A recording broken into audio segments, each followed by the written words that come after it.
Evening. We're going to get this meeting started.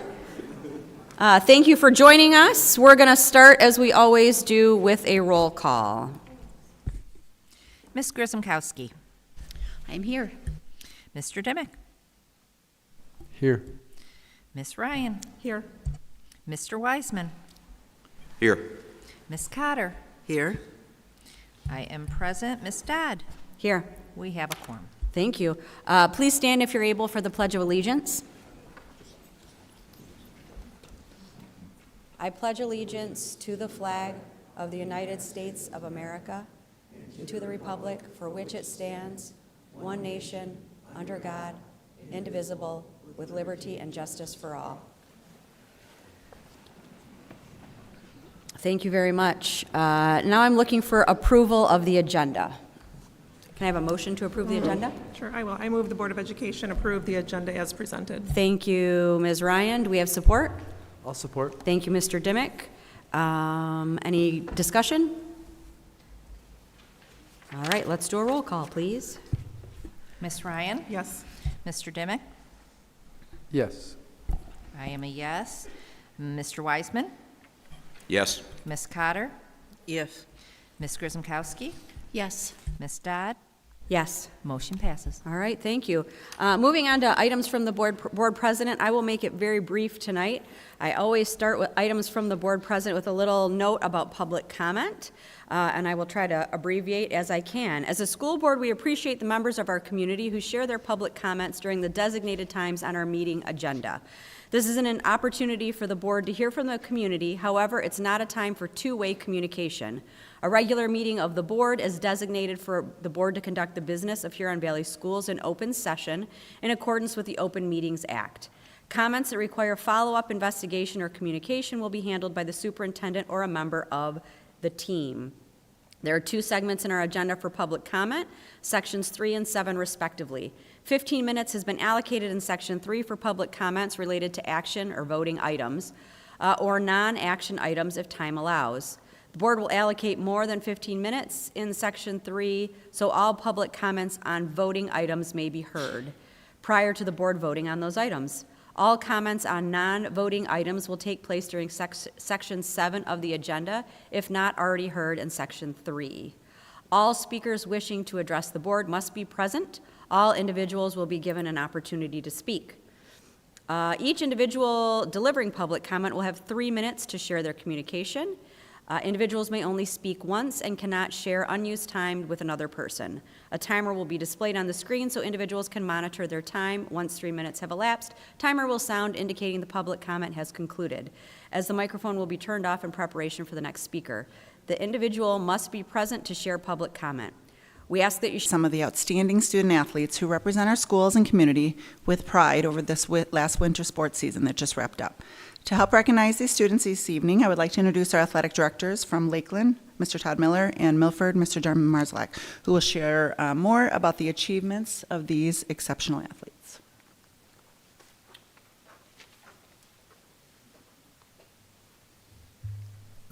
Austin and Katie, if you guys come on up here. I'm going to start out by talking about our athletic winter season as a whole, and then I have a few very special athletes that had tremendous seasons this year, actually careers, not just seasons. So, Katie, can you come on over here? Austin, same thing.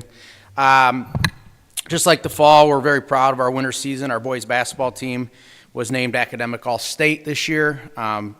Some of our All-State accolades have not come in. The associations haven't voted on them yet, but that's one that has. Girls basketball team finished 4th in the LBC, made it to the district finals, and Auburn Miller set a career scoring record, which was a 30-year-old record she broke. Our boys and girls bowling teams, girls were LBC champs, regional runner-ups, qualified for the states. Caitlin, Savannah, and Madison Reed all qualified for individual state finals. Yes, they're triplets, so that's kind of cool. Busy day for them that week. And then our boys were LBC runner-ups and also regional runner-ups, so they qualified for the states, while Noah Makowitz was an individual that qualified for state finals. Our hockey team, pretty cool. Our hockey team, this is the first year we were united with Milford. So kudos to those, not just coaches, but the kids for coming together, and they won the LBC as a unified team or a united team. And they were also named Academic All-State, so that's great for both schools. 7 of the student athletes were named Academic All-State individually. Killian Voorhees and Austin here to my left, Scanlon, both earned All-State honors. And then Austin, who I'm going to talk about in a minute, he broke the career points record all-time for Lakeland hockey, which is a 40-year-old record. So we'll talk more about that. Snowboarding, the boys and girls teams both placed 4th in the state. Corbin Anderson placed 5th as an individual, and Kate Hanneman, who I'm going to elaborate on in a minute, was the individual state champion in snowboarding this year. So, boys ski, we had Max Hegger, who qualified individually for the state finals. Our girls were the LBC champs. Our POM team finished 4th in the state finals, which was a huge jump back up for them. And then our wrestling team had a really banner season. They were LBC conference tournament champions. Cam Snyder, Ben Rickard, Dallas DeSingla, Caden Azado, Sam Broom, and Yanni Karagorgis all were individual LBC champs, while Caden Azado qualified for the MHSA individual state finals. Sam Broom, Sam, where are you? Raise your hand, I see you back there. Sam Broom and Ben Rickard both got their 100 career wins, which is a huge mark in our wrestling program. So overall, the teams did a fantastic job this winter. Give them a round of applause if you would. All right, and then we were going to talk about or honor 3 individuals. The first one's not here, Auburn Miller. This season, she became the all-time leading scorer for Lakeland girls basketball. That was a 30-year-old record that was set, well, almost, 1999. She had 1,033 career points. She also holds the single-season record for a single season with 451. That's 19 points a game. Single season record for the most three-pointers, tied the record for most three-pointers in a single game. So from Coach Leatham, not only has Auburn been a prolific scorer over a 4-year career, but she's helped to lead our program to 62 wins, 2 league titles, a district title during her time. She's accumulated several individual awards such as Academic All-LBC, Academic All-State, BCAM All-State Honorable Mention as a junior, and something hopefully this year. He said, "It's been an absolute pleasure to have the opportunity to coach Auburn over the last 4 years. Auburn's work ethic and drive have been huge factors in her success. The amount of work she puts in behind the scenes to get better is impressive, while her scoring records have garnered much attention and deservingly so. I'm impressed with the impact she has made on her teammates and the program. She's the leader of our program as well as the perfect role model for younger players. The impact and legacy Auburn leaves is unmatched in history of Lakeland girls basketball." I've got Katie Hanneman here on my left. So Katie was the first place individual first place in snowboarding, state champion. But going through her career, she was sophomore year a member of the girls team that placed 2nd in the individuals of the state championship bracket. Her junior year, she was a member of the 2025 Queen of the Hill. She placed 3rd in the individual bracket at the state championship. She was a member of the girls 2025 state championship team as well. And she was winner of the 2025 national SBX championship for her age bracket last year. So this year, she was a member of the 2026 Queen of the Hill again. She's an individual state champion, first place winner, and she's headed to the 2026 Nationals in Colorado next week. So that's where she'll be spending her spring break. She's also an academic all-LBC honor all 3 years she's been eligible. Coach Aubrey said this: "Watching Katie grow as both an athlete and as a person has been very rewarding as her high school coach. Kate's dedication, discipline, and heart inspire her entire team. She has been a top SBX racer all 4 years of her high school career, and I wish her the best of luck at Nationals." So let's give Katie a round of applause.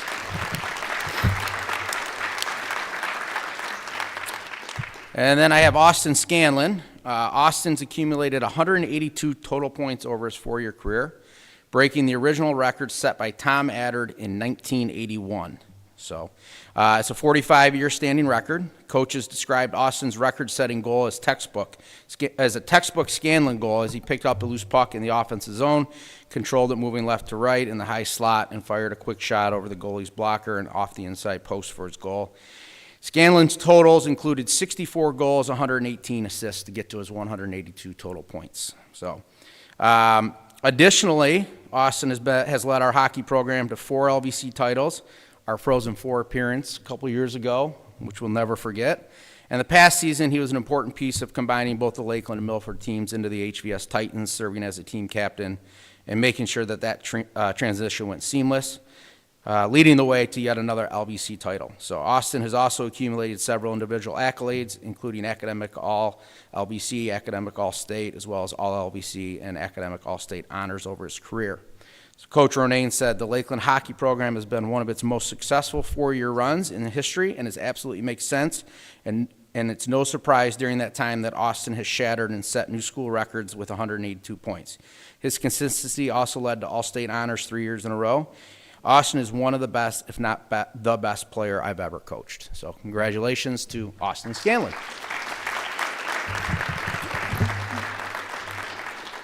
And that's it for Lakeland.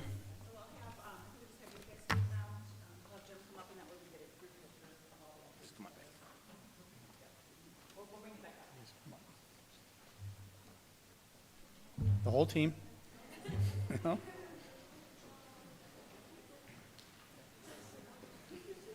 You guys can be over here.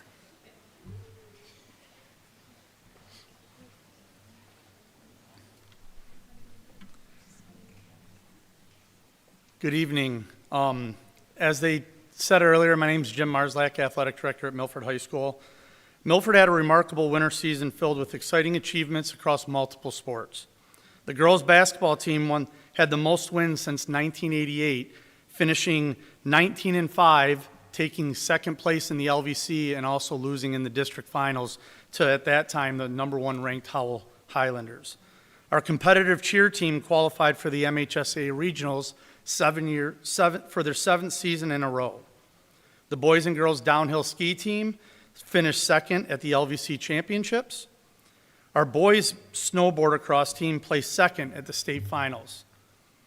The Huron Valley United boys swim team had strong showings at the MHSA state finals, capped off by Milford IA student athlete Sam Campbell, who broke school records in both the 200 freestyle with a time of 138.10 and the 100 backstroke with a time of 47.95.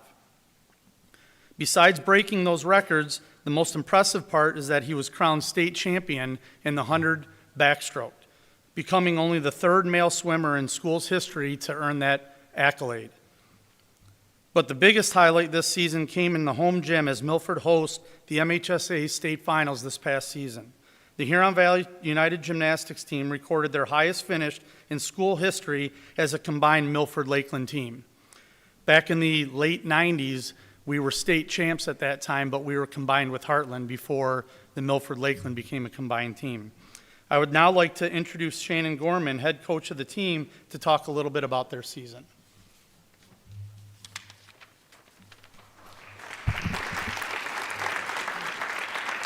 Thank you for having us today, the Huron Valley United Gymnastics team here today. My name is Shannon Gorman. Excuse me. Dave DeMangi is the assistant coach. He teaches here, but he's at golf practice, I think. He was going to try and make it, but I don't see him. So we did have a really good finish this year. We finished 5th place in the state, which is the highest that we have ever finished. We were up against some very talented teams, but peaked at the right time, having our highest scores at the regional and the state meet. Individually, we had some athletes who did very well in the state. We qualified 7 individuals to compete on individual day. Milford junior Lexi Hinchka placed 9th on vault. Lakeland freshman Reagan Skaglin placed 5th on floor. Lakeland sophomore Elena Lintz placed 4th on floor.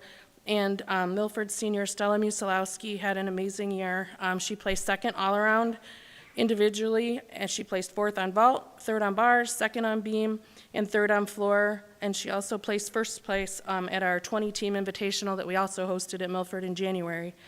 We had a great year. We're sad to say goodbye to our seniors, and we do have an exchange student, Emma, from France, who was also on our team this year. So that was nice to have her with us.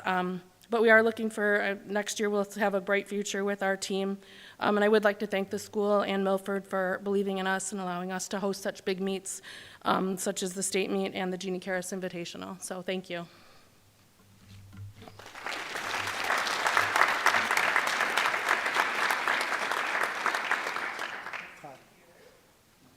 We're going to take a quick picture, but first I want to give the board an opportunity for any comments or questions.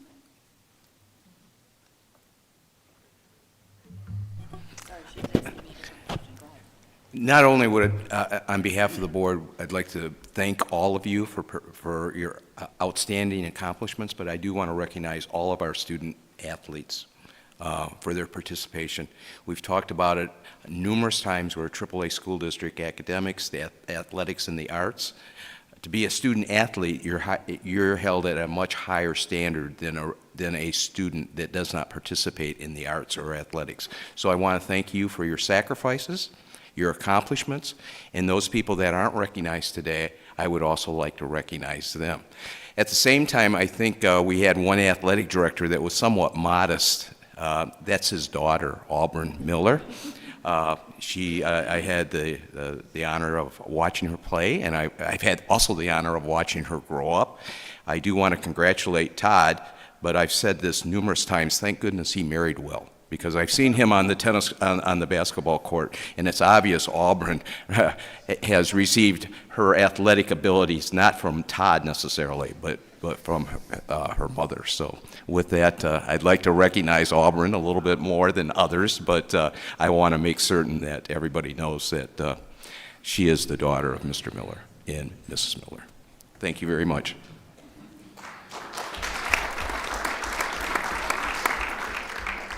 Go ahead, Mrs. Christmas. I just want to say congratulations. Being in athletics it's time consuming. It requires discipline. It requires you to be doing homework before everybody else is doing their homework so you can go play the big game or have the big event. I just want to say this will carry you. You will be surprised at how much you've learned playing sports, not only for your high school or maybe for your club. I just say congratulations, and I'm really excited to see what you guys do next, because I know it's going to be amazing.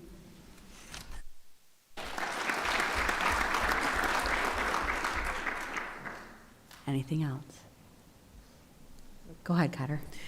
This I wanted to speak to and thank our athletic directors, and Mrs. Rothler, I also want to thank you. It is a pleasure every morning to open my iPad with a cup of coffee and see everything that's been going on in Huron Valley. I was very excited to hear about our little snowboarder. Likewise, the presentation they had online about our gymnastics team. I really appreciate that, and I'm so proud of the kids here in our Huron Valley. Thank you.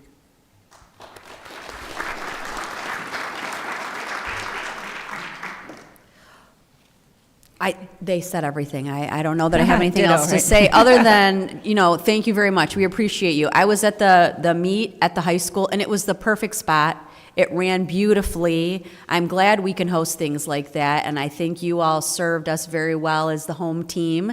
Being great sports, I saw you cheering everyone on, and I know that that is the spirit of what we do here. And to all the adults who put their time out to be coaches, it makes a big difference in these kids' lives, and I know you know that. But you'll take this. Busy people get stuff done, and you're learning how to do that. You're learning how to be busy people who get stuff done.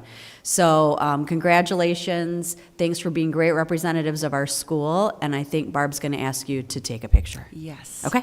So if we can have the board and Dr. Salah come out, and if we'll have all the athletes in front of the table there, and we'll take a quick picture.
All right. We're going to be happy to let you go and do all that new homework you have with the new marking period that just happened. But I think the middle school presentation would be great for everyone to see first. So hang out for a few minutes. We're going to move out to school presentations, and after that, we'll take a quick pause for people to make their exit. Thank you, Madam President. This evening, we have the proud principal of Muir Middle School, Mr. Steve Digsby. I'll invite him to the podium, and while he's making his way up to introduce his team, this evening's school presentation is from our Muir Colts. So with that, Mr. Digsby, I'll turn it over to you.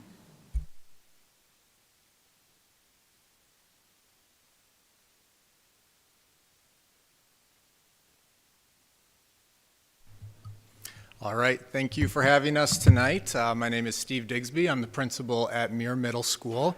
I'm joined tonight by some wonderful students who you will hear from soon, as well as Miss Gorney and Miss Rapp. And we're going to talk to you guys a little bit about our student council program.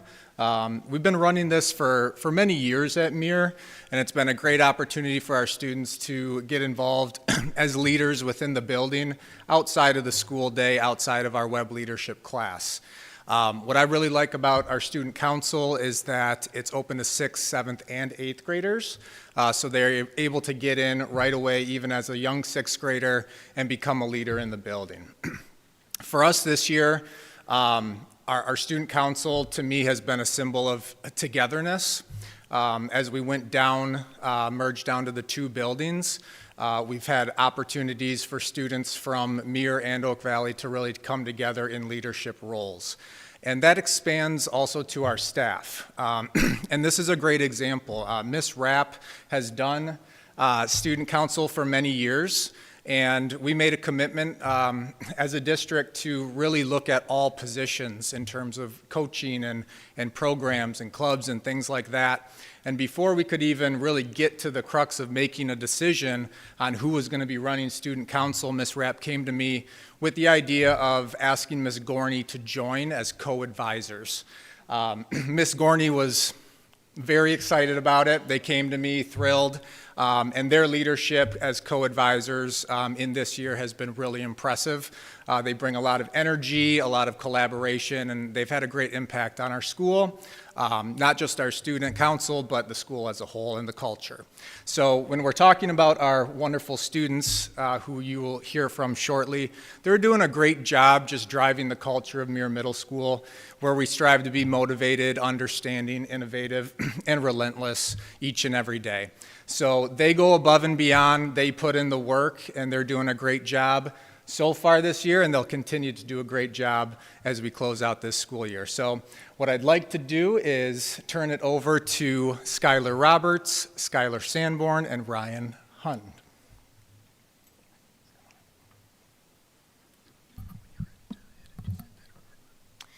I'm Skylar Sanborn, and I'm going to be talking to you about Student Council. As you can see on the screen, this is our 2025-2026 Student Council. We have 47 total members. It's made up of, as Mr. Digsby said, 6th, 7th, and 8th graders. And we have two advisors, Ms. Rapp and Ms. Gorney. When getting into student council, what people look for is past experience with leadership and volunteering just in community. And when applying, helpful qualities include helpfulness, accepting feedback, accountability, good grades and attendance, and most importantly, reliability. One of the awesome things we had the opportunity to do with Student Council is the community sharing drive. And this is where the whole school got to donate various foods, personal hygiene products, and things that people need on a daily basis. All the donations went to community sharing, and Highland, in the first hour, with the most donated items, got a prize. As you can see, we had a lot of generous donations, which was really cool to give back to our community. This year, Muir Middle School has held 2 dances, and we always host the Halloween dance in October, but this year we switched it up in March this month, and we did the Decades dance. And at all dances, students can attend and socialize, purchase food, and much more, and just hang out.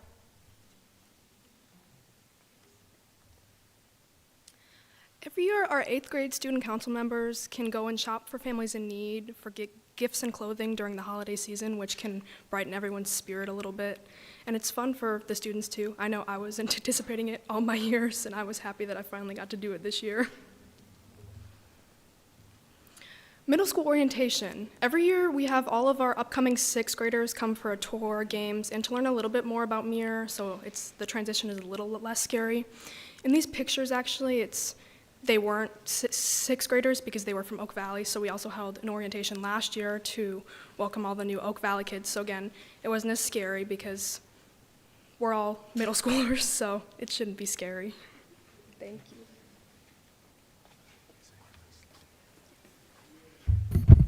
All right, so those are just a number of examples of all the work that our student council does.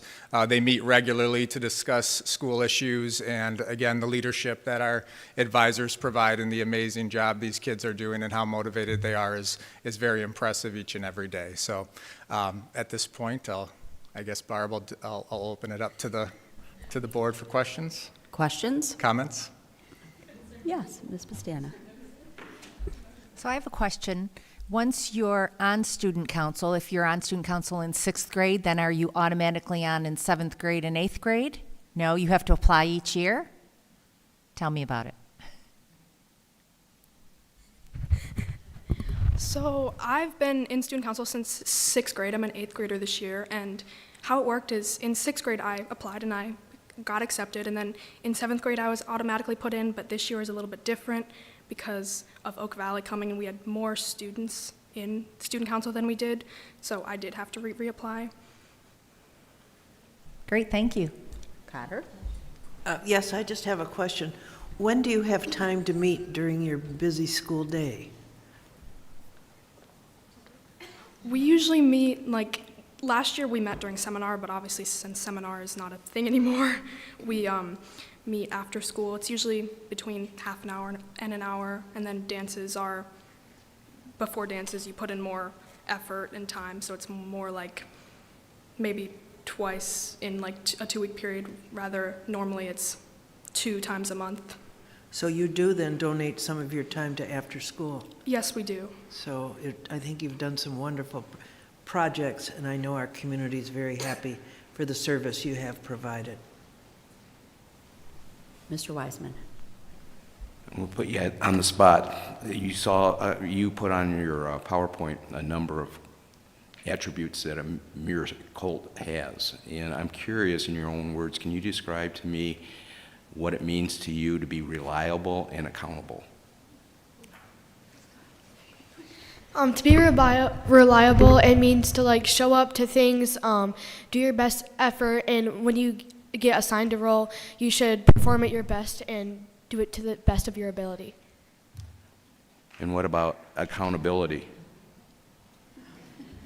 Having accountability is people being able to trust you and perform your role how you should be doing it. Thank you very much. I wish more people had both of those qualities. The other observation, and I know my eyesight is not as good as it should be, but could somebody describe what your T-shirt says on the front? And I believe there's some verbiage on the back, so maybe the 3 of you could be models. What's that say? Oh. And does all 47 members plus the sponsors have a T-shirt like that? And what does it say on the front?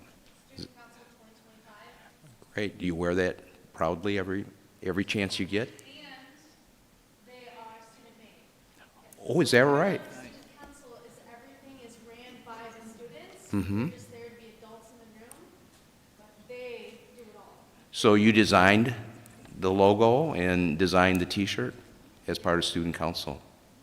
Wonderful. Thank you very much. Any other questions? Go ahead, Mrs. Grzymkowski. Sorry, this isn't a question. I just want to tell you guys, well done.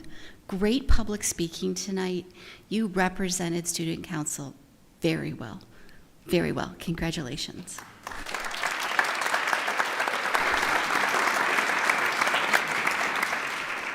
And I have one more question. So one of the big things that you've had to tackle this year is helping merge Oak Valley and Muir, just like our friends at White Lake have done the same. We heard a presentation from them very early in the year, and now we are 3/4 of the way through. How's it going? I would say it's going pretty well. I mean, at the beginning, you could tell more the differences. Like there was table groups at lunch and things, but I feel like we've done a pretty good job where everyone's intermingled, and it's not really, oh, you're from Oak Valley, you're from Muir. It's more, we're all Muir now. So, yeah. That's good. The other two, do you guys have anything, or is it similar? Similar? Okay. Are any of you from Oak Valley originally? How do you feel like it's going? I'd love to hear from you.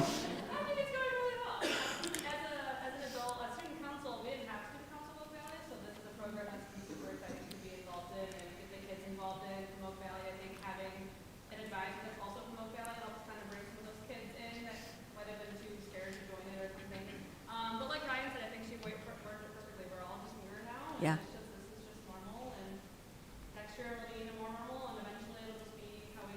Yeah. Well, thanks to you two for doing this together, too. I think that you did it right from the beginning. You showed this is how we're going to do it. We're just going to come together. Well, that's good. That's good. And it's a busy job, so having two adults is never a bad idea.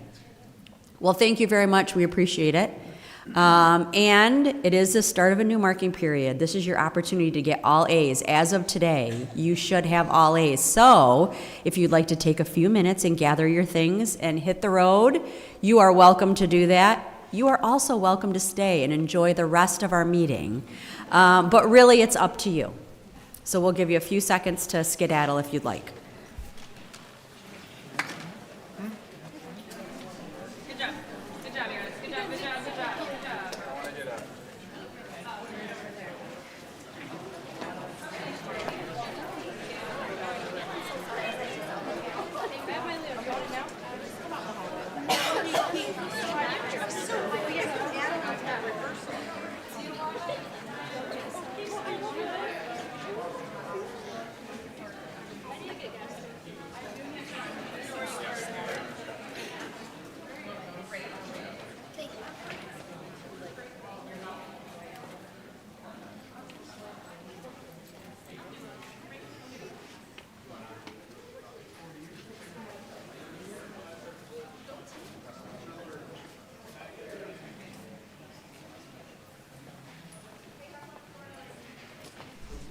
All right. Thank you, hearty few who have decided to stay with us. We always appreciate a nice crowd, both the folks watching at home and the folks in the room. With that, we're going to keep going. We're going to move down to superintendent communication. Thank you, Madam President. Good evening, everyone. Thanks for joining us here in person and online. So I have 3 items this evening. My first one, you heard President Dodd mention that this is the beginning of the final quarter of the school year. Typically, around this time of the school year, why are you laughing at me? No, see, I just get laughed at. I get mocked. It's all good. Yes, it is. It's an exciting time. I mean, to get through this part of the school year is always exciting. So, I typically use this time as an opportunity for me to go back to my goals that were adopted in September, just to make sure that I'm on pace to complete those goals, because I'm typically evaluated at the end of May and beginning of June. And so we are quickly approaching that timeline. Before we know it, it will be here.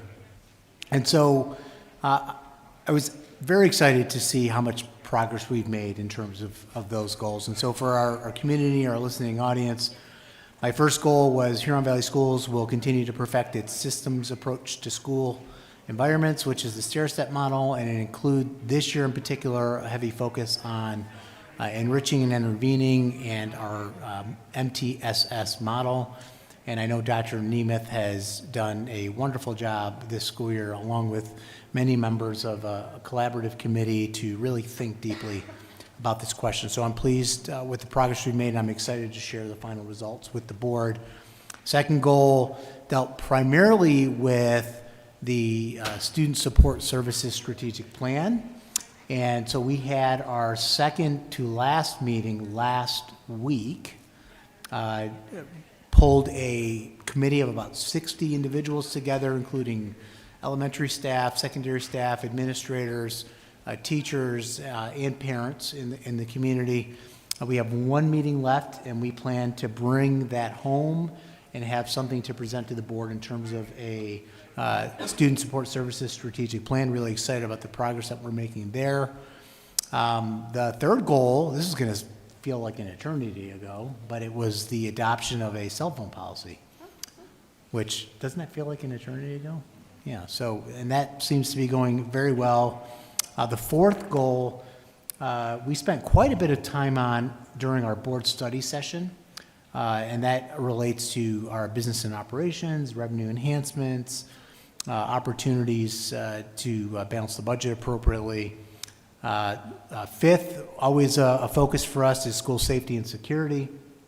And you might recall we committed to providing Stop the Bleed training in partnership with the Huron Valley Sinai Hospital.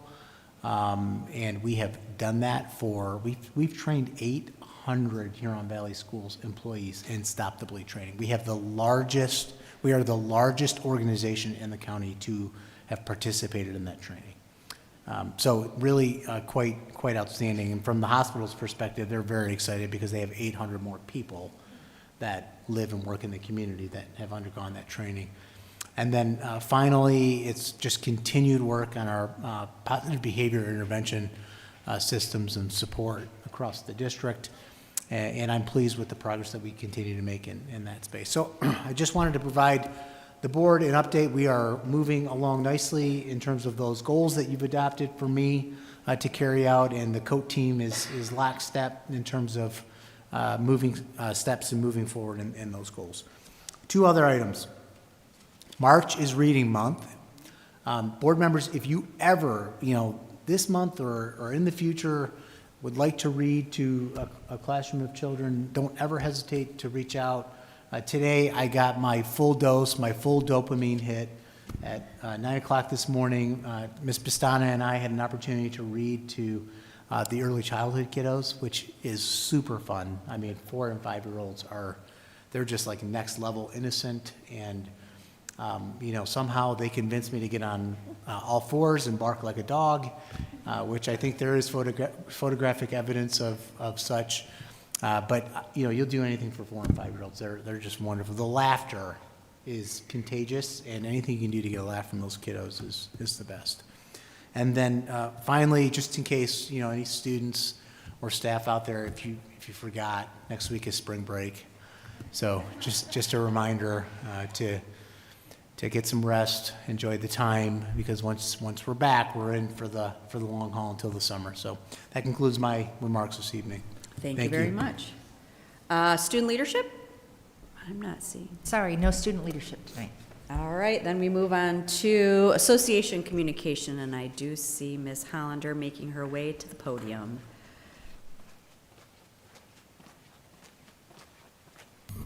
And the green light's already on. Good evening, everyone.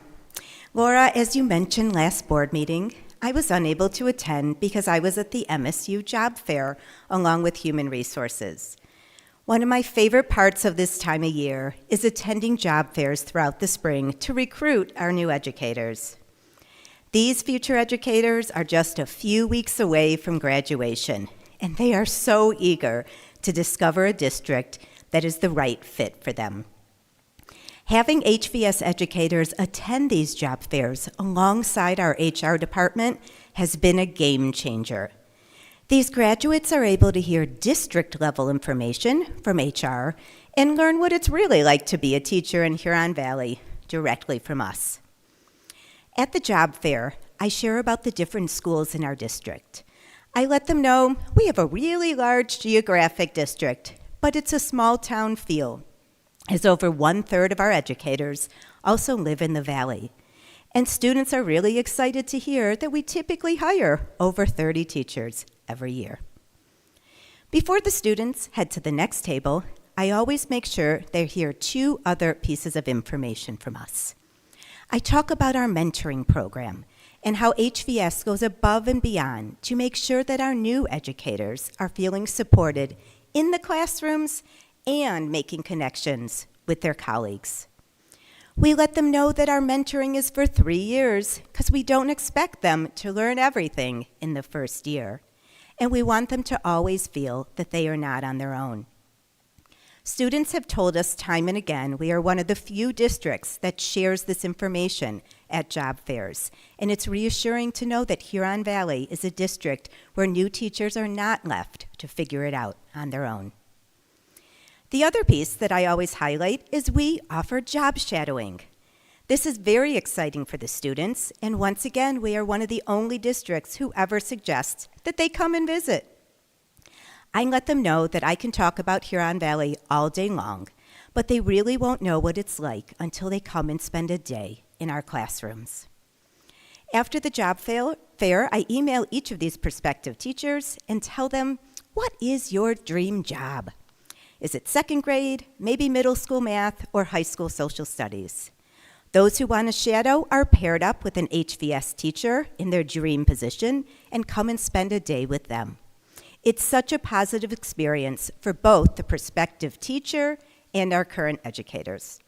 We've even hired new teachers because they've shadowed with us, and HVS is a good match.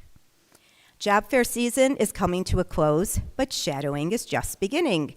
I may have gotten an email today from Mrs. Van Vlotem, who can't wait to have somebody come shadow her in math. I'm looking forward to continuing to share all of the pieces about Huron Valley with these prospective educators. We have so much to share, and we will have jobs that need to be filled. Hiring energetic, positive, knowledgeable, and friendly teachers is the plan. And yes, we know spring break is around the corner. There's only 4 more wake-ups. I wish everyone a safe and wonderful spring break. Thank you very much. Moving down to board correspondence. Do we have any correspondence this evening? No correspondence this evening. Thank you. Treasurer's report. Just very briefly, a couple things. In the consent agenda, we have our check register. We receive that on a monthly basis. It's part of our belief as a board to be extraordinarily transparent, so this check register is available for anybody to take a look at. It goes over all of our expenses during the course of the month, and it's out on an annual basis out on our website also. In addition to that, Dr. Salah mentioned that a couple weeks ago we spent a considerable amount of time going over the budget and taking a look at that. It's obviously a very challenging time to take a look at the budget because many times we obviously don't know how many students we have, which is a driver as it relates to how many dollars we have and our ability to staff. At the same time, we really don't know what the state is going to provide to us. Last year, we didn't know until October. We're hoping that we have that figure by the time we as a board have to adopt a balanced budget in June. Thank you, Mr. Wiseman. Reports from the board committees. The executive committee has not met since our last board meeting. We have an executive committee meeting on Thursday, the March 26th at 9 a.m. at the administrative building. Folks are always welcome to attend those committee meetings, so we will report out on that at our next meeting. Next report is from TLT.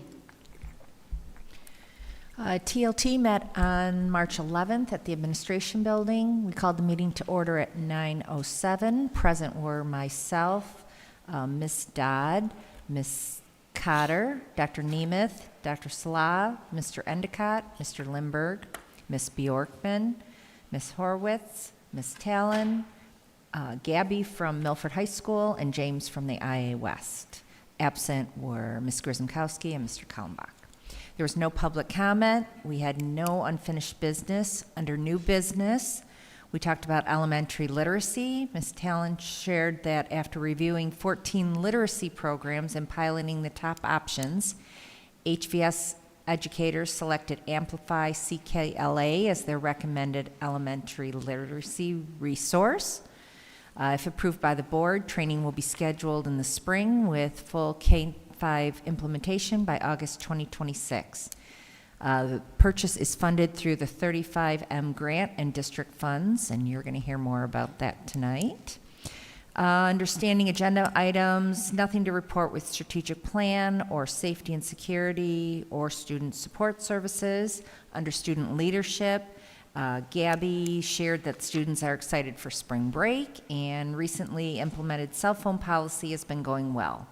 However, the Smart Pass system has presented challenges due to heavy use during selected times of the day.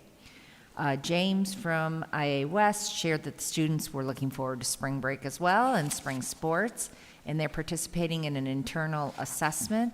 The seniors' last day is April 23rd. Other items discussed was the Middle School WIN Task Force. Dr. Nemes shared that the Middle School WIN Task Force is developing a plan for next year that focuses on instructional time, specialized support, and access to additional help during the school day. The team plans to share the work of the committee with the MTSS district team, as well as middle school buildings before implementation.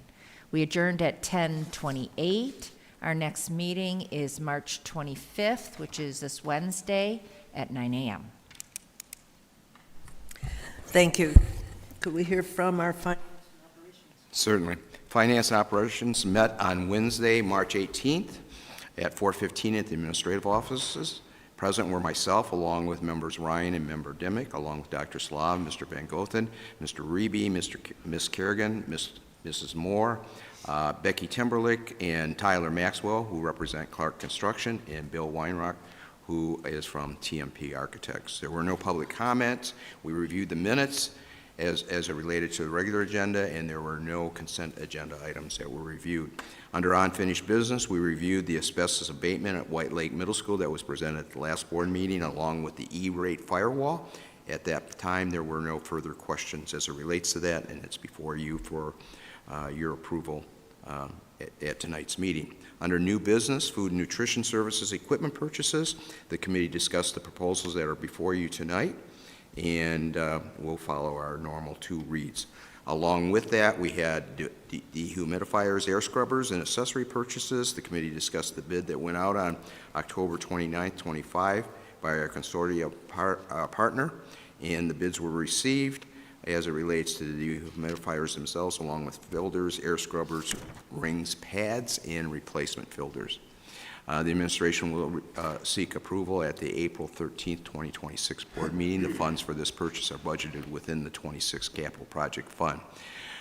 Safety and security update. The discussion was held regarding the infrastructure safety as a result of the recent incident in West Bloomfield. Under other, we were provided by Ms. Timberlake from Clark Construction regarding our current bond projects, the status update, and upcoming bond projects. White Lake Middle School update. The committee received an update on the next steps, which include fencing that's up now and the demo of the exterior of White Lake Middle School. The new middle school update. Bids were opened on Tuesday, March 17th. 155 bids were received with an average of 5 to 6 vendors within each of the bid categories. Preliminary results look great, and bids are under the construction estimate and bond application construction amounts.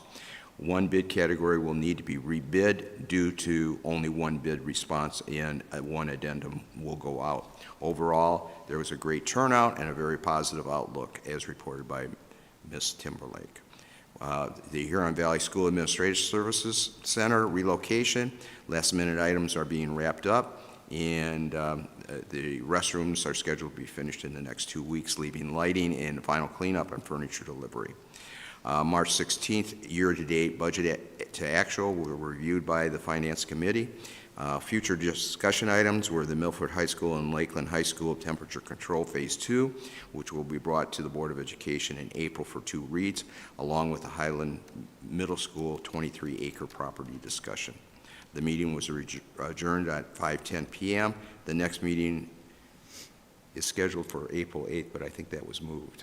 Is that correct, or is April 8th the date? So the April 8th is still a go. We're going to switch the April 22nd to the April 20th. Correct. Okay, so the next meeting will be April 8th. The future meeting, just want to point out that has been moved to Monday, I believe, April 20th, instead of our normal Wednesday meeting because of other obligations. That's it. Thank you. Student Support Services Ad Hoc Committee. So I promised you a meeting last time, and we had to change it. So we are meeting this Friday at noon at the administrative offices. I hope you can join us. Thank you very much. Next on our agenda is Section 3, Public Comment. At this time, I have not received any public comment forms, but I will pause for a second, just in case someone wants to grab a public comment form. Yep. I'm glad I said something, and I'm glad I'm pausing. Take your time. You know what? Grab one. You can speak, and then when you're done, just give it to Ms. Cadell so she knows who you are. But come on up. And I don't know if you were here when I said 3 minutes. We put up a timer. That's okay. That's all right. We're happy to have you. Get her name. Let me make sure. So when you start, please just give your name and the district that you live in, the school district you live in, and then you have 3 minutes. Sure. So my name is Crystal Amick. I am a parent. I have multiple children at Highland Elementary. I believe that is still Huron Valley Schools. So I am coming today because I do have a safety and bullying concern within the elementary school that my children attend. I think that I feel this way along with many other parents, especially when it comes to transportation of our children. Elementary school kids are probably the most rambunctious on a bus that you're ever going to find. So many of the routes, in my experience, have been that they flip. If you have the long route on one, when you come home, you have the shorter route on the other.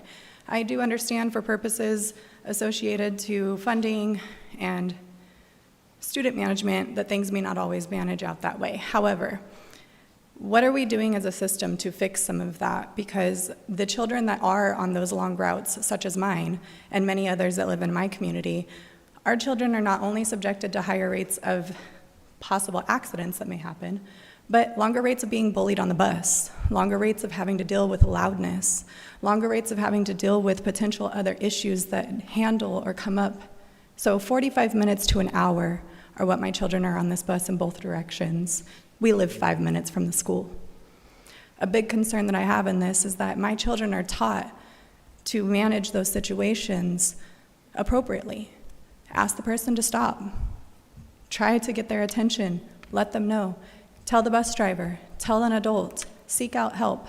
But when these things continue to happen and continue to go forth, and they are appropriately reaching out, I as a parent should not have to be able to stop and notify somebody via email or something else. If I've notified the bus driver and my child has notified the bus driver of their concerns, why is it not translating up further? Not to mention 75 kids, 65 kids of elementary age on one bus with only one adult moving that vehicle. This is something that is of high concern, and what I met with from the district is that, oh, this is just typical practice within the industry, and not having a bus aid, that having a bus aid actually would be counterintuitive because parents and students in the past just absolutely hated the fact that another adult was on the bus to micromanage situations. My children have dealt with, or one of them in particular has dealt with bullying to an extent that finally, after 7 months of different children, he finally decided to react, but yet was punished because he did such a thing, after several times trying to get the appropriate channels to listen. So unilaterally, the principal there has decided that my son is the one who was not the victim, but yet the bully in the situation, not knowing anything prior. So where is the system held accountable when these kids are following their trajectories that they are supposed to follow, getting the help that they are trying to reach out for, but nothing is being done? When do we put another aid on there to help suffice for sitting in their seat and not bullying each other? Thank you. Thanks so much for your comment. Will you please make sure that you fill out your contact information and get it to Ms. Cadell so we can provide some follow-up communication for you? I appreciate it. Thank you. Any other comments from the public?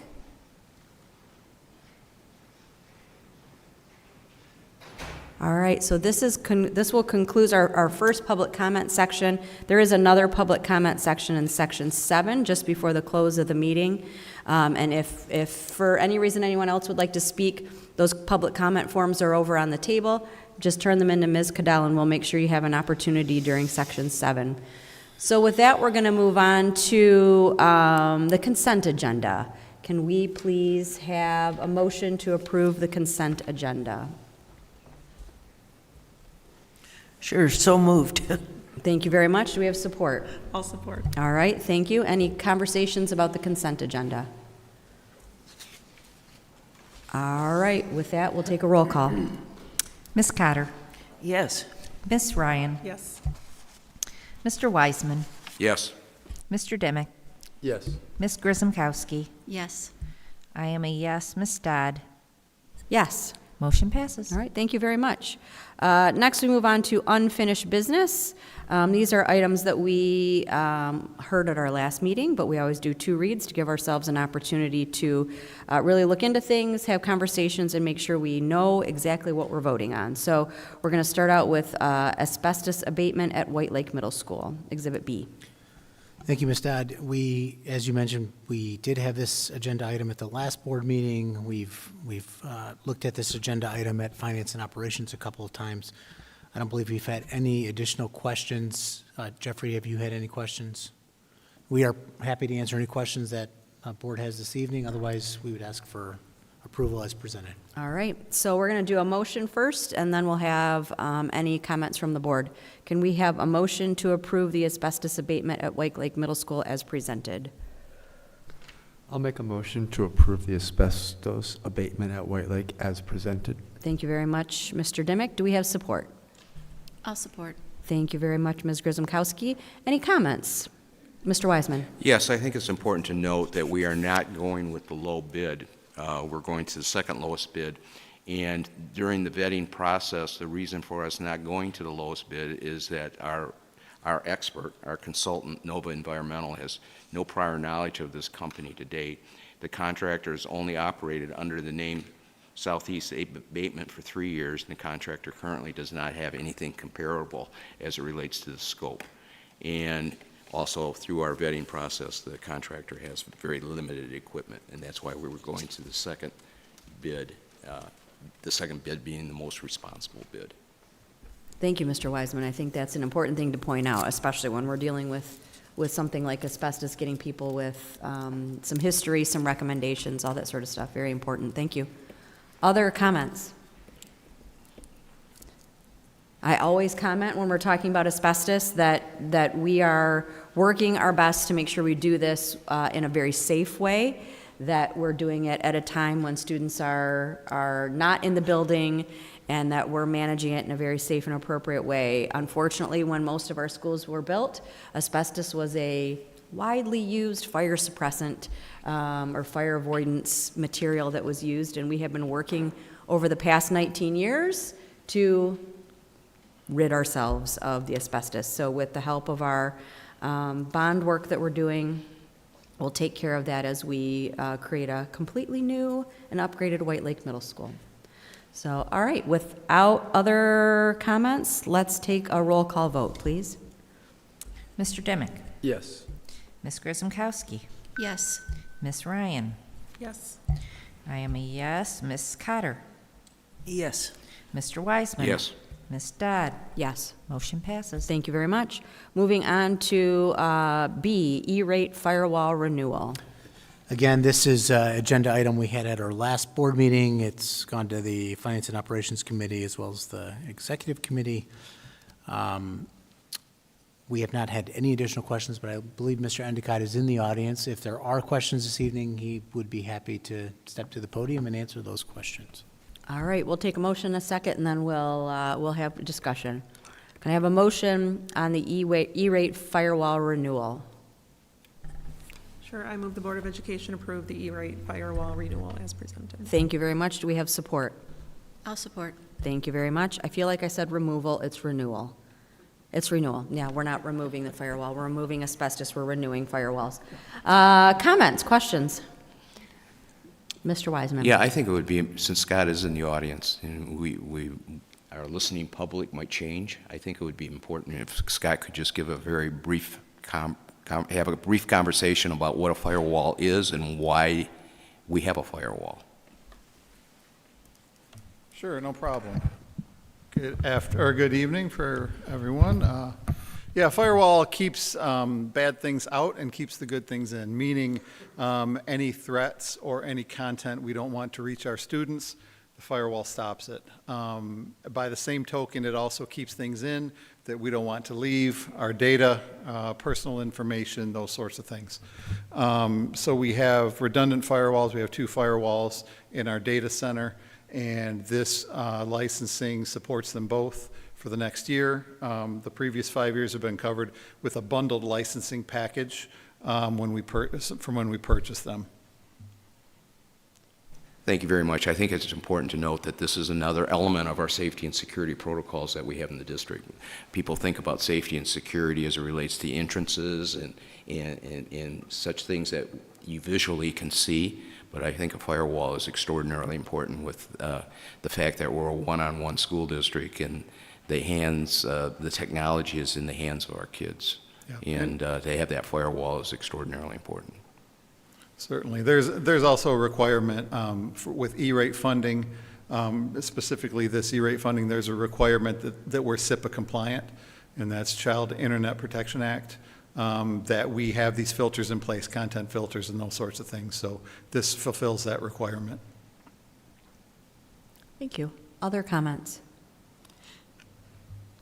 All right, and the E-rate is a program through the federal government that we advocate for all the time to make sure we keep that funding, because it's important that we not only are compliant with the laws, but that we are using all of these programs we have to keep the costs down and make sure it's reasonable for us.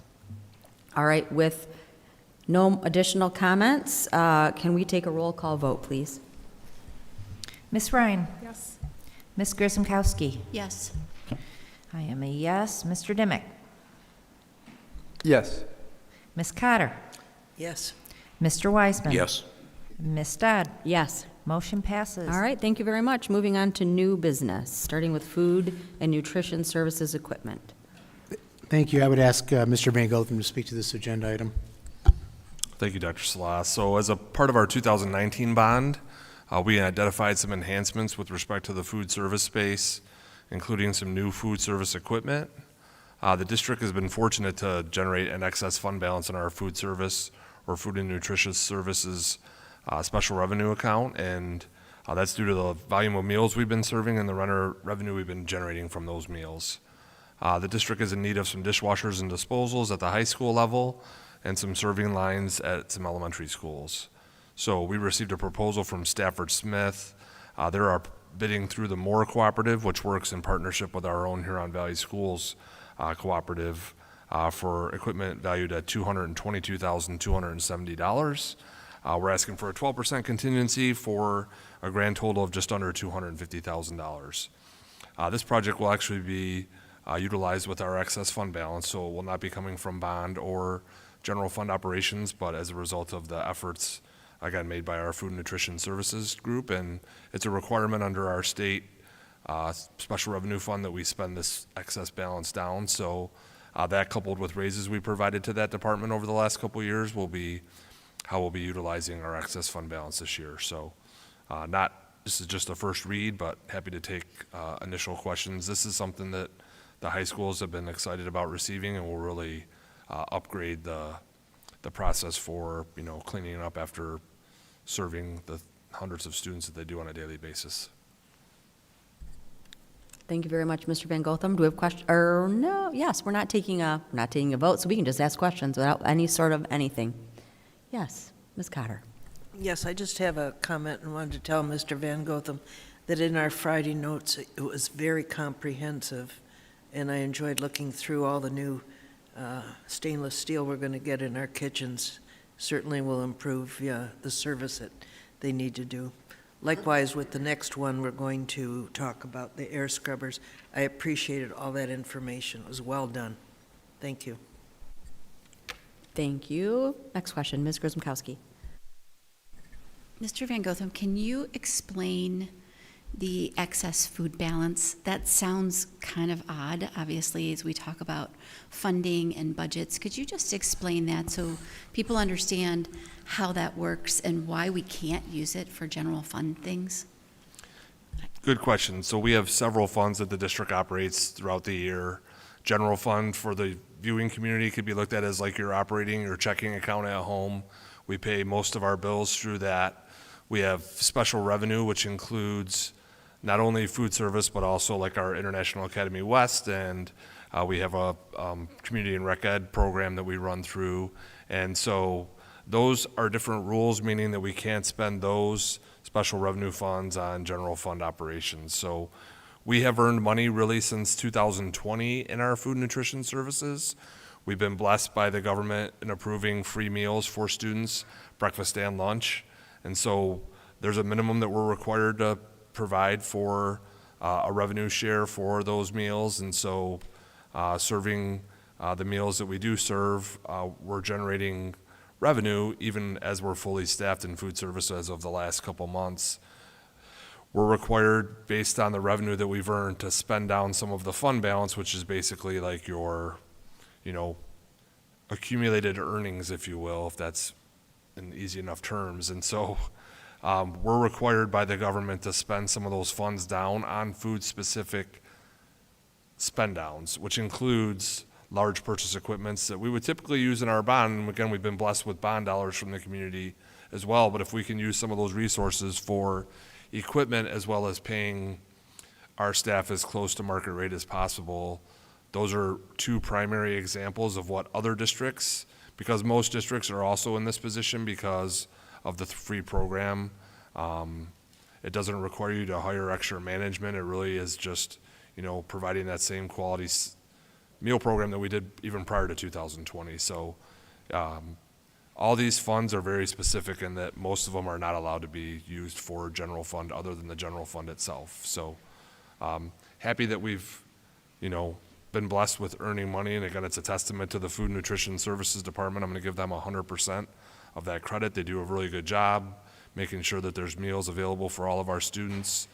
And they've been doing that since I've been a part of the district over the last 10 years at least, and beyond that. So is that helpful? Yes, it was. Thank you very much.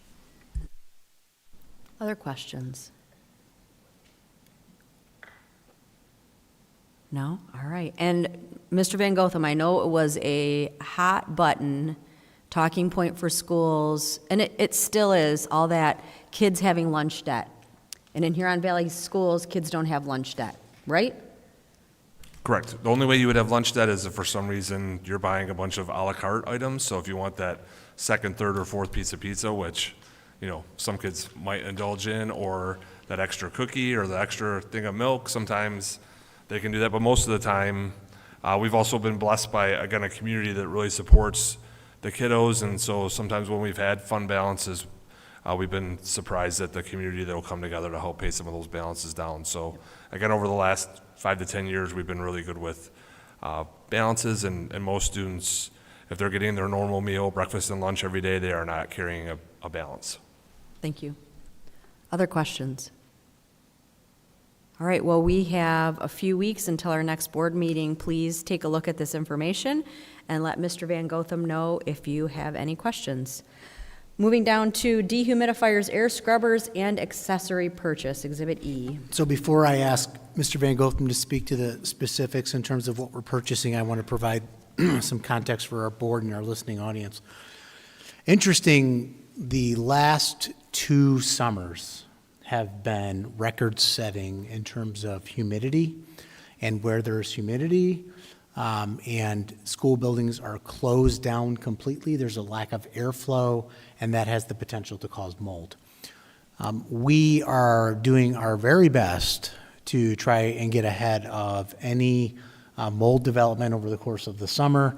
In this upcoming school year, we've already drafted a communication that will go out in May to all staff, in particular at the elementary level, articulating precisely what will transpire in order to be proactive in terms of dealing with another humid summer.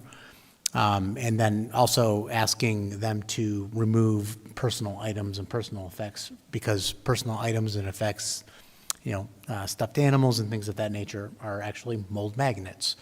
So in order to really get ahead of this, We think it's prudent to make the investment in these dehumidifiers, air scrubbers, and accessories that Jeffrey's going to walk through, because what ends up happening is, in order to create peace of mind for our employees and for our community, we end up having our buildings tested to ensure that there isn't any unsafe elements in our schools. We end up hiring restoration companies to come in and set up dehumidifiers in the midst of the summer. We end up hiring extra cleaning and things of that nature. We'd like to avoid that if at all possible, and so this is really a preventative measure that will allow us to be proactive. And so with that, Mr. Van Gotham, I would ask you to speak specifically to what we are asking the board to consider purchasing at our next board meeting, and how we plan to pay for those items. Thank you, Dr. Salah. So I think Dr. Salah did a good job of teeing up kind of what we're asking for here. So we did put a bid out through our consortium to bid specifically dehumidifiers and air scrubbers, because not only with Huron Valley Schools, but other districts are seeing some of the same challenges. When we have buildings that sit vacant for a couple months in the summertime, and it's really humid as it has been over the last couple of summers, we feel the need to get some dehumidifiers and air scrubbers. So we're asking for the purchase of 20 dehumidifiers and 30 air scrubbers. Those will be primarily laid out in our elementary schools over the summertime. Excuse me. And so we did a bid, and we've identified a vendor who can get those for us. We're asking for about $95,000, and then with our contingency, a little over $106,000. And so this will be a 2-read as well. But once we get these items in stock and we'll order them, once the board has approved them, we'll have them ready to go. And the goal or plan is to middle of June, as soon as the students are done and the staff is on their summer break, we'll have these running throughout the summer to, again, do our best to mitigate any potential challenges. I want to give a shout out to our M&O team. They've done a wonderful job in the summer trying to mitigate this as best as possible, but when you're dealing with Mother Nature, I mean, there's sometimes things that are beyond our control. Our buildings have always been safe. They're safe to be in, they're safe to learn in, they're safe to teach in, but this is really, in our opinion, being extra proactive to make sure that we're thinking about the community and our staff and students, and making sure that when they come back to their buildings that we're taking all the steps we can to ensure the safest, cleanest environment for those spaces. Thank you, Mr. Van Gotham. Questions? Out of curiosity, do we have a rough estimate on what we spent over the last summer on remediation and testing? So over the last 2 years, which has been the challenge that we've had, we're probably close to $500,000. So this feels like a pretty prudent purchase. Thank you. And I would imagine the life expectancy of these things will be longer than a year or two, so. Other questions? Good question, Mr. Dimick, thank you. I'm looking. All right, well, we have another few weeks to think of additional questions. Please let Mr. Van Gotham know if you have questions, and we will take action on this at our next meeting. Finally, on the new business tonight is elementary literacy. We get to talk about reading. Come on So up. I would ask Dr. Nemeth to kick us off, and we'll go from there. Yeah, it is. Okay, it is my pleasure actually to introduce our curriculum director, Martin Lindberg, as well as one of our teacher leaders, Debbie Talon, and some teachers from our district to introduce a proposal for elementary literacy, something near and dear to all of our hearts. And so I don't want to steal any of their thunder. Looks like he's ready to go. So I will turn it over to Martin. I've been also told not to steal any thunder as well from Mrs. Talon. But I do want to just quickly acknowledge Debbie Talon in the work she has done with this. Debbie joined our team last year, and this has really been her first big passion project. And her coming from the elementary right out of the classroom really allowed us to gain insight. She has connections all around the district. She has done a great job. Her attention to detail is amazing. The TLT board subcommittee, you saw it in person, and the rest of you will see it tonight. but not really, it was her positive leadership in this whole process that really made a difference. And we're excited as a TLT department to present this tonight. We're excited about the direction we're going for our district. And so the only other thing I'll mention is just our elementary literacy vision. You know, when we come up here and we're asking you to support a purchase, we usually like to share our vision of whatever department we're coming in front of you. You've seen this literacy vision before, but I really think that the resource we're presenting to you tonight encapsulates what this literacy vision stands for. So at this point, I will turn it over to Mrs. Talon. Thanks, Marty. Good evening, everyone. I'm Debbie Talon, and I'm really looking forward to sharing more about our great K-5 ELA work that we've worked on last year and into this year. So we know that the science of reading is bringing a big shift. It is creating a movement of change across our nation, and it is going to transform our communities and every nation through the power of literacy. This shift is going to require time, effort, and routine maintenance so that all components can work together towards one common goal.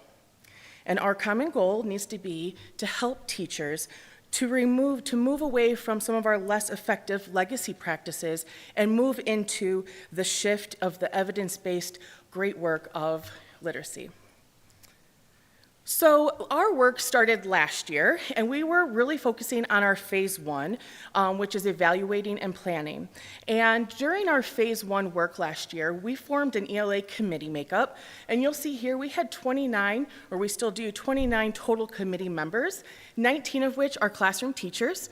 We also have literacy coaches, ELD teachers, special ed, and teacher leaders. And so this committee, every elementary school has 2 to 6 teachers a part of our committee. So all voices are being heard.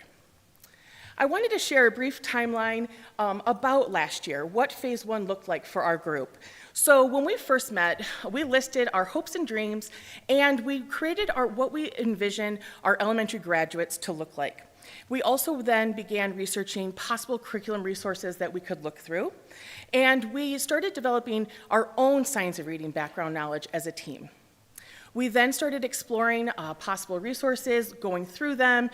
We were able to welcome in several of the company representatives to speak to us, share about their resource. We had time to take some of those resources back to our classrooms, explore a few, so that we could really find what were some of our top favorites. In the end, we ended up reviewing 14 total resources. We were able to even bring back a few resources. After we explored a few in our classrooms, we thought, now that we have so much knowledge around the science of reading, I think there's a few others that we could consider. Also, you'll see in last May, all of our elementary educators also had science of reading training through the Reading League, so that was wonderful too. Our committee then came to a 100% consensus vote last year on which 2 were our top that we would like to then pilot, and they were HMH Into Reading and Amplify CKLA. As I mentioned, there were 14 resources. I know it's kind of a small screen, but I do have them listed here, and you'll see our top 2.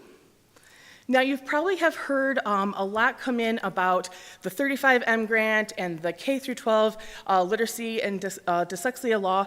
Well, our state came out with an approved list. So we had already reviewed 14. Then the state came out and said, we have 6 approved resources that you're able to select to teach from. I added smiley faces because how great is this? Out of those 6 that the state approved, we actually had the opportunity as a committee to review those. And so they're listed right there. So that brings us now to this year, which we're living into phase 2 right now. And phase 2, we knew that we wanted to take our committee and have a pilot. Well, we wanted to invite our PLC teammates to also be a part of that pilot. So you will see this was a large pilot. We had 62 educators a part of this pilot, 50 of which were our classroom teachers. So now we had every building had anywhere from 5 to 12 educators who piloted both resources. We felt that was important because if you only pilot one, then you're going to love that one. So we wanted everyone to have the opportunity to explore both so they could have and provide feedback. We started with HMH Into Reading, and we just wrapped up our pilot with Amplify CKLA. So here's our timeline for phase 2 where we are currently at. We started the school year in August with having our training for our pilot and committee teachers. Then we started piloting that first resource, HMH Into Reading, in September. We were able to utilize our PLC meeting time to virtually connect with our coaches and trainers from HMH Into Reading to continue to receive more training along the way. Then in November, our committee came together to debrief how our first pilot went, and we also received then training for our second pilot, which is Amplify CKLA. And then we continued the same model. We met during our PLC time with now Amplify coaches to help guide us.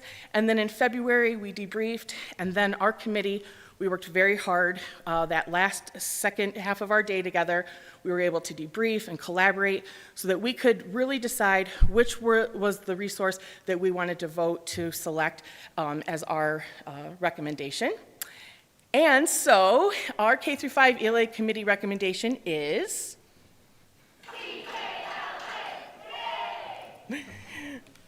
that's Marty's favorite part.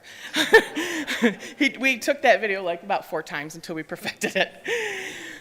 So now you're probably asking yourself, what is Amplify CKLA? CKLA stands for Core Knowledge Language Arts. Amplify CKLA is an evidence-based, comprehensive curriculum that is grounded in the science of reading. It is all about building foundational skills and that deep background knowledge. What made CKLA stand out among the others is that their lessons are delivered in a 2 instructional strand approach for our K through 2 students. There's a knowledge strand and a skill strand, and eventually then those integrate into one single strand for our 3rd through 5th grade students. Because of that, that will actually help improve our reading scores and close the achievement gaps. And because we're building so much background knowledge, not only will this benefit our students that year in the classroom, it'll take them on into their life and beyond. So you'll see here, this is an overview. The program structure is grounded in research. You'll see off to the side here, those are those 2 strands for our K through 2 students. We have the knowledge strand and the skill strand. And if we follow along Scarborough's reading rope, we'll see then the students become that skilled reader, and we have that integrated strand. So let's take a little snapshot of what does K through 2 look like. So like I mentioned, we have the knowledge strand. In the knowledge strand, that's when students are building their knowledge, vocabulary, as well as sharing ideas. Then we also have our foundational skill strand, where the students are working on phonemic awareness, phonics, writing, and reading. To give a little bit more background about what's taking place with their skills lessons, students are able to map sounds to letters, they are reading connected text, they're practicing their handwriting daily, they're writing about text, and they have 100% decodables that are chapter books. And so that was one of the #1 selling features for our teachers, because the students were actually able to take what they've learned and read these big kid books, but they could read them cover to cover. Now let's take a look at our 3rd through 5th grade structure. This is now the integrated strand. So now the students are using their skills to now continue to build on their background knowledge. So in this strand, they're using closed reading, writing to evidence, morphology, grammar, spelling. They're having collaborative conversations. And what's wonderful about the 3rd through 5th grade structure is there's a novel study that looks at contemporary and classic literature, as well as a research project. So I didn't think it would be this fine of print for where you're at, but this is an overview of the K through 5 knowledge building domains, also known as units. So if you were able to kind of see, if you were to kind of take a little look at some of the words that you're seeing here, you might see units that are focused on literature and the arts, or on science, as well as social studies. And so as we continue to build upon and helping our students building their background knowledge, you'll see as the years go on, they continue to connect to these different areas. The other thing that our teachers really appreciated with this is, yes, some of these science and social studies lessons are things that they currently are teaching, so now we can double dip, or they're things that will be taught in the next year, so then we're just providing the students with even more background knowledge before they move on. I would like to share a little bit about their writing approach. So in Amplify CKLA, they provide explicit daily writing instruction that is integrated into the curriculum's rich content.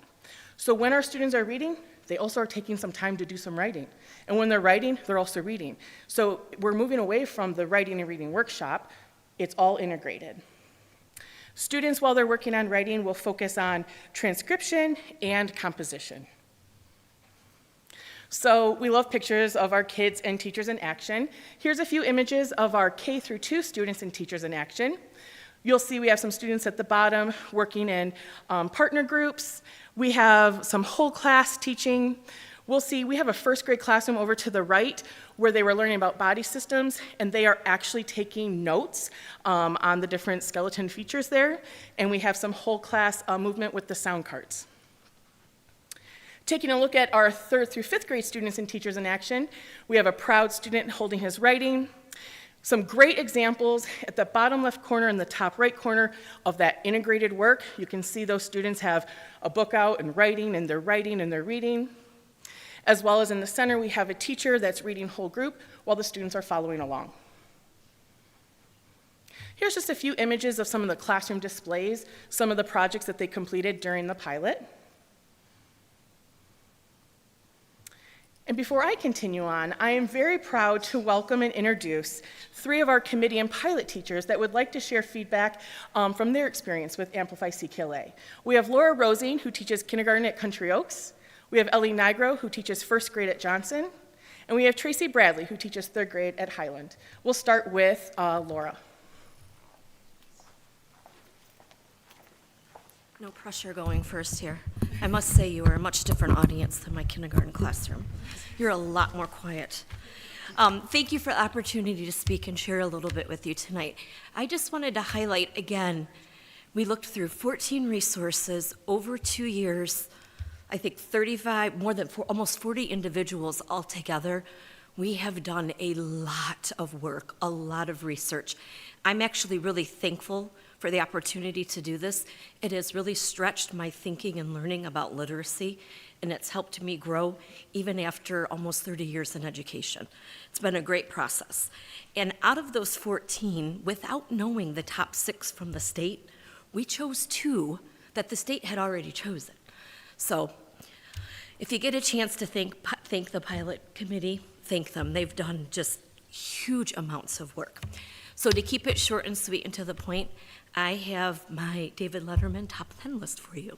It's developmentally appropriate, and if you are any elementary school teacher, it's a big selling point for you.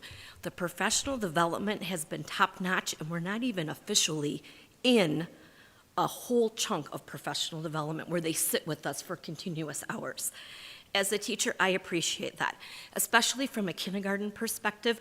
What ends up happening is we're K-5 getting our professional development, and we always hear, kindergarten, you're a little bit different. Can you guys hang out over here for a little bit?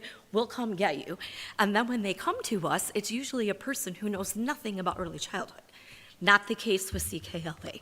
We've had actual kindergarten teachers on our Google Meets for our PLCs, guiding us, answering questions, giving us suggestions and feedback. Student engagement, probably my #1, and when you have a lit block for 90 to 120 minutes, it's paramount that those students are with you that entire time. Another one, it's big for me, it's aligned with the science of reading, which means this program is research-based. It's not a stagnant program. They're continuing to update it and to keep up with the research. I think that's really important with what we're facing in terms of literacy as a nation, not just at Huron Valley. There's also rigorous assessment, even at the kindergarten level, more assessment than I could even give to all my kids, even if there were 2 of me. So I'm assuming that it's like that for every grade level. Really important to know where your students are at, if there's any gaps in their learning and what they still need to learn. It's also important for the students who've got it. They need to be challenged so that they don't lose any of that knowledge. I also love that there's an English language development piece and an intervention piece, and it's woven in to what we teach during the day. There's also opportunities for you to give challenges for students. And in the skills section of the TEs, they have 2, 3, 4 pages of additional activities that you can do with every lesson. It's very user-friendly. I can incorporate my own teacher flair, which is important for me, but I also can incorporate my best teaching practices. And I also really appreciate that I am learning new things, teaching an old dog new tricks, so to speak, and that's important for me as an educator. I also like the idea that we put a new concept that we learn into practice that day in multiple different ways. I'll give you a real quick example. We were talking about digraphs. The TE said, introduce or show the students a triangle and a square. Now put it together. What do you have? A house. 2 digraphs, 2 letters that make 2 different sounds, but when they come together, they make a new sound. We read lists of words with those digraphs. They had to distinguish words that did and did not have the digraph. They had a writing component. They had a reading component. We took a break, and then I worked with half of the class while the other class worked independently, and then we switched. So if you're wondering how a 90-minute block goes in kindergarten, I think that's one of the tickets to making it work. It's also a comprehensive program, meaning it's got our 5 core components for literacy that we have to have, and it puts us into compliancy with the state. I also feel that it's very user-friendly. It's a sustainable program. We can teach new teachers, and we can build on the knowledge of what we already have. I can incorporate my Orton-Gillingham knowledge, my UFly knowledge, and my letters training into each of the lessons. Thank you. Are there any questions? I know it was a lot really fast. Oh, sorry. I also wanted to offer, if anybody wants to come in and see a lesson in kindergarten, feel free to email me, laura.rosing@hvs.org. Be happy to welcome you into the classroom. Hi, I am Ellie Nigro, and I teach first grade at Johnson. And as Laura said, this is nerve-wracking to be up here with you. So I'm going to put my babies on the board and just kind of talk to them. So these are some of my kiddos from my classroom, kind of engaging with the resource and using the resource in first grade. So I had the privilege of doing the pilot at Johnson for our first graders. And in our classroom, it has experienced a remarkable shift in literacy development through the use of CKLA. The program's dual-strand approach has provided the foundational pieces necessary for our students to transition from learning to read to reading to learn. In the skills strand, the systematic phonics instruction has given my kids a full toolbox for decoding texts. But beyond the mechanics of the reading, it's the knowledge building. That aspect of knowledge in that strand has been a game changer. My students are no longer just practicing isolated skills, and they're becoming experts on diverse topics. We locked into the human body during our pilot time, and I was immediately sold. 6-year-olds were remembering things that I couldn't recall, like the human body has 206 bones, and it takes the human heart 1 minute to fully circulate blood throughout your body. I mean, did you know that? 1 minute, that's it, to go all the way through. And I was blown away by these kids. And when I asked them, how could you guys remember more than me? They were like, duh, Miss N, you're reading it to us, and we can just focus on what you're saying. What was duh for them had never clicked with me, that I could lob instruction higher than I ever thought possible, and when they only had to focus on listening, they'd meet me there. This deep dive into content has sparked a level of student engagement that I haven't seen before, and it has blown on my teaching embers and made me excited to come and teach every day. The students in first grade are eager to participate in lessons and are being exposed to things that are shaping their future. I had one student just drinking up all of the skeletal system. I'm like, kid, I could see you doing something with medicine one day. He's 6. He's like, Miss Nigro, I get that too. I feel it too. And I'm like, that's epic that this kid is being exposed to a pediatrician and can see himself in that role as a 6-year-old. So from a teacher's perspective too, the ease of use and the high quality teacher guides have allowed me to focus and put my energy where it matters most. And that's on my students. The curriculum is thoughtfully scaffolded and ensures that every child can access complex text. CKLA hasn't just taught my students how to read, it's ignited their curiosity and built a foundation of background knowledge that will serve them throughout their academic careers. If any of you ever want to pop in, like Ms. Rosing said, to observe a lesson, my door is always open. I'm so excited for HVS and the implementation of this resource and can't wait to see what a full year looks like And better yet, what does this look like 2 years down the line when we're building that knowledge? What does this look like 5 years down the line? So I am just so excited. Thank you so much for listening. And You know me, I don't like to talk, so this is going to be hard. Just kidding. Tracy Bradley, 27 years at Highland. I've spent my whole career there, and an HVS grad, so I've seen a lot of curriculum through the years. I have been very fortunate to work and collaborate with an amazing team of HVS educators on an ELA committee to select a new ELA curriculum. We were very lucky to have a dedicated Debbie Talon lead us in this journey. I chose to be on this committee because I am very passionate about ELA and guiding our students to be passionate about reading and writing as well. If you are passionate and excited to teach this, your students will be too. Especially writing, because that has been difficult for our students. My class was very excited to be a part of the process this year. Our focus in choosing a program should be the students and what will help them grow into amazing readers and writers. After piloting CKLA and continuing to use this curriculum, I have seen such growth in my students' reading fluency and their writing skills. Students are eager to write, and there are no groans or sad faces when we take out our CKLA materials. What they can produce in 20 minutes of writing is mind-boggling. I even get some students who I would consider to be my non-writers wanting more time. We have completed the animal classification unit, which goes with our science unit, poetry, and we are in the middle of the solar system unit. I was nervous about poetry because there was some higher thinking poetry, but as I told my students, we have to get out our shovels and dig really deep into this poem, and they did. The discussions and enthusiasm to not only read the poems, but write their own was really mind-blowing. This will be a new way of teaching reading and writing, and staff will need to teach it with fidelity. And with every new curriculum, it will take some time for teachers to adjust to this new way. Also, no worries, they will also be able to add their unique way of teaching. This one-stop shop that includes word study, reading and writing as well. Speaking from experience, I thought it would take some time to see the students adjust and to see the impact it has on their reading and writing, but I can attest to see improvements right away.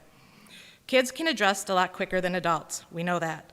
I am excited to get a full year of CKLA next year and lead my peers on an amazing journey.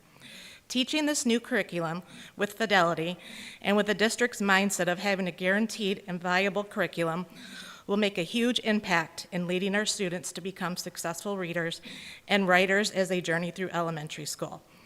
I leave you with a few third grade quotes about their journey with CKLA. I like this new way of writing because it teaches me how to be a better writer because we practice every day. The topics are interesting to read about, and I love the real photographs. CKLA makes it more fun to write because of the activities we do. I like the graphic organizers, and they help me organize my writing. And last, I love the poetry unit because I could express myself and the feelings I had. Thank you.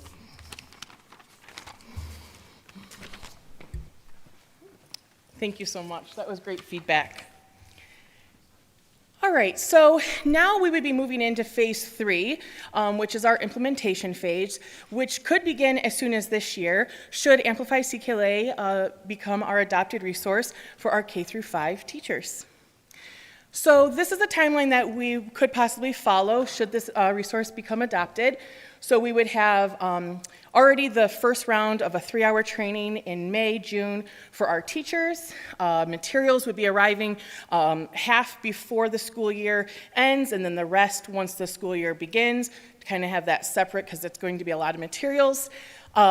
Teachers would have more training in August on our 2 opening days. And you'll see on this timeline, we know that training and professional development is very important.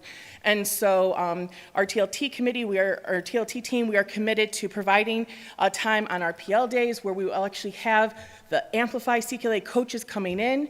We have training for our building administrators as well as our literacy coaches. And then we do have some time throughout here where our committee, those 29 that I mentioned about in phase 1, we will continue to rejoin this upcoming school year to debrief, see how the pilot's going, or the implementation's going, as well as meeting at the end of the school year to see, do we need to make any alterations now that we've lived into 1 year of implementation? Before I hand it off, I wanted to mention that at your table, you have a pack-up that I created, One is a CKLA program guide that has a lot of important information. I also put in there some printed feedback of student and teacher feedback, as well as teacher testimonials. And I printed off the Michigan Department of Education, the scoring document that they completed for Amplify CKLA. And hopefully you find some of that useful. And I know Heather also passed out a few of our samples that you can also explore. So you see, with some enthusiasm, we are recommending to this board that we feel that this comprehensive resource, Amplify CKLA, is the right resource to lead and support our students in elementary literacy. And so we're asking for that recommendation tonight. So thank you for hearing us, and if there's any questions. Thank you very much. We appreciate it. So much excitement for reading. It's great. This is one of the most important things that we get to do. You know, a lot of folks come to our meetings and listen to us approve things about asbestos abatement and E-rates. And they think, oh boy, where's the learning? And this is it. This is the learning. And it's so exciting to see all of you so excited about this, because it's genuine. We know it is. And we know that as excited you are to tell us about it, you're putting all of that into your kids and into the students and getting them excited about reading, which really is the most important part. So thank you so much for the presentation. Questions? We'll start left to right. Ms. Pastana, no? I don't have a question. Oh, Ryan, no? Okay, Cotter. I think they were helping her. I think that's what happened. Okay. When we met at TLT and saw the first part of this, Mrs. Bjorkman worked on a grant to help pay for this. Can you refresh my memory how much that grant was for? The 35M grant, yeah, that is approximately $713,000. Okay, thank you. And that's from the state of Michigan. That's a nice, that'll certainly help. All right, now I'm going to move down to Ms. Grzymkowski, who I know is excited about reading. Yay! Oh, I'm so excited. This is so, do you guys know how long I've wanted this to be the thing? I can't, I really don't know that I can get through this without crying. This is so exciting. Kudos. Today's been like my encouragement day. Everything I've said has been about encouragement. Kudos. Debbie, this work is incredible. Like, it could be done at any corporate boardroom across the nation. Incredible, and you are here at Huron Valley. It is. Well done. Pilot teachers, thank you for being so excited about bringing literacy to our kids in a new way. Thank you for being excited about this holistic approach, this idea of combining the skill and the knowledge. I think back to when my daughter, who struggled with reading, part of it was there was just this huge disconnect. She didn't understand, why am I doing this? The holistic approach is just, I'm just so much in love with this. I love that you said we started out with the end in mind. We wanted to know, what did we want to see at the end? What did we want our kids to be able to do? That is so important to me. And I love that you will be the ambassadors as you pilot this. I know change is never easy. And it's never easy. I mean, Laura, we talk 30 years. You've been doing this, and you have Orton Gillingham. You have science of reading in your background. You have been an advocate for literacy for 30 years. And yet you're saying, there's things I can learn. I'm learning. And you're willing to make the changes. You're willing to incorporate this new. I am so encouraged by that. I can't say enough things I can't even articulate how much I appreciate all of our pilot teachers. I cannot say enough how much I appreciate. It's hard. You learned, was it HMH? HMH. Yeah, I was like Her Majesty's something, I don't know, HMH. You learned HMH first, so you went through all of that training. Then you came back and learned another system, went through all of that training, and then brought it to your classroom and within a year. Not even a full school year. Well done. That's incredible. Not to mention all of the work that the committee has done. Incredible. I wrote down the fact that I think Laura said that a spectrum of learners. So it's not just it's for the high learner, it's for the average learner, it's for the low learner, it's for all of them with that end student in mind. What do we want you to come away with? I wrote down sustainability, that you can teach this to the next group, that it's not just for the folks in the room, right?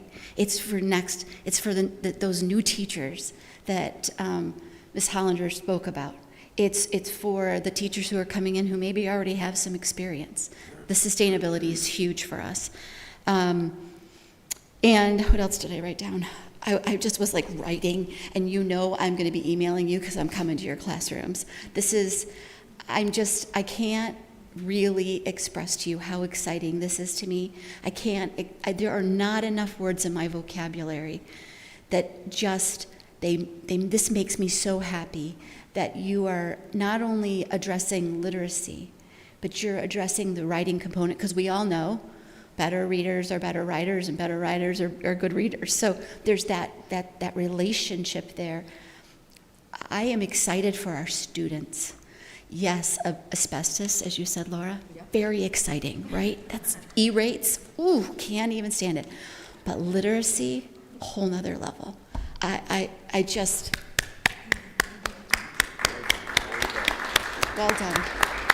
Thank you. From the bottom of my heart, thank you for all of this work. Other comments? Mr. Wiseman.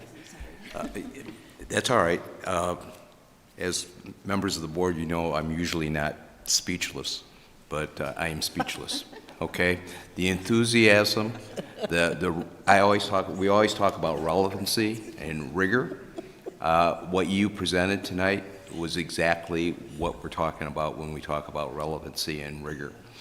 As a proud grandfather, we talk a lot about the reading, but the relevancy as it relates to the writing. And my granddaughter, who goes to Highland, who's a third grader, I see that because in the morning when I get her on the bus, there's two things that we do every day, and it's all self-directed. We shoot hockey pucks, and she writes. And I've never seen that with all my other grandchildren. She just loves to write. And that brings that whole piece of literacy into the whole mix. So I'm going to take all three of you up to your invitation over the next couple of weeks. Obviously, we don't have school next week. Okay. Well, I'm going to email all three of you, and you tell me when it would be the right time and the right day for me to come and visit your kiddos. Okay? But I'm just wowed by not only your enthusiasm, but out of the three young people up here that presented, that are teachers, actually four, and the old guy over here, right? My grandchildren have had enormous opportunities because you've touched their lives. And this, again, not only touches their lives as elementary students, but will touch many, many lives down the road. So, yes, you're absolutely right about firewalls and E-rate and all those other things, but this is what we're all about. So thank you for all five of you representing all of HBS as it relates to this pilot program in the implementation of this pending board approval. Other comments? All right, we have a few more weeks. We can peruse the materials, visit your classrooms, not during M-STEP or spring break. We really appreciate it. We do. This is important work, and I think we were ahead of the curve. The state legislated after we already started doing this work, which really feels good. And I remember sitting at a Vibe in the Valley and having one of the teachers who's been teaching for a long time, who just, I think she might, I don't know if she was on the pilot committee or not, but had just kind of learned some new things. She just cried. She's like, I've been doing this not this way. And this way is the way we need to do this. This is going to make a difference. So we appreciate your time. We know it's a lot. But your enthusiasm and your willingness to do this and to learn something new, it's always good for us to learn something new, is admirable, and we really appreciate it. And hopefully all this positive energy will wear off on all of your colleagues too. So thank you so much. We appreciate it.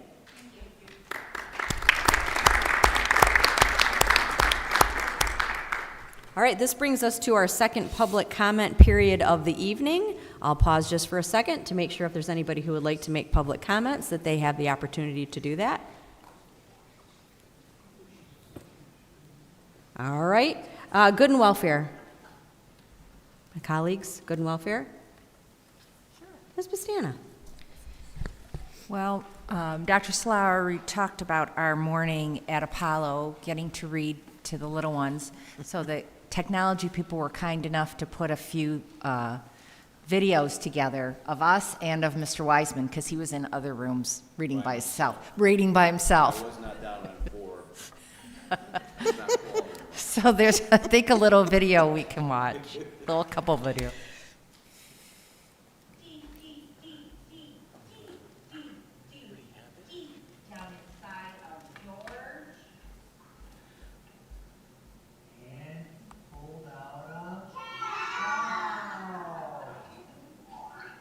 Oh, that looks like fun. Mark and George.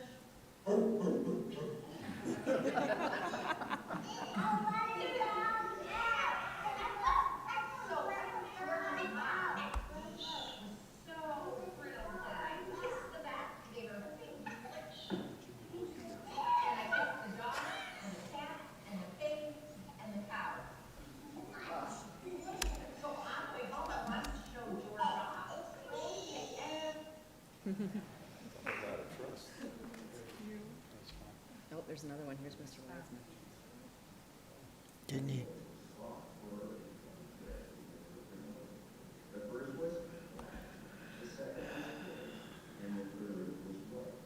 One day a mother called 3 little girls around her and said, "My children, it is time for you to go out in the world. Go and build a house for yourself, but be aware of the big bad. Don't worry, Mother, we will catch up. We will watch out for you." He's really got something to say. Soon they met That was my favorite part of the day. Reading to kids. Yeah. I always ended the day that way.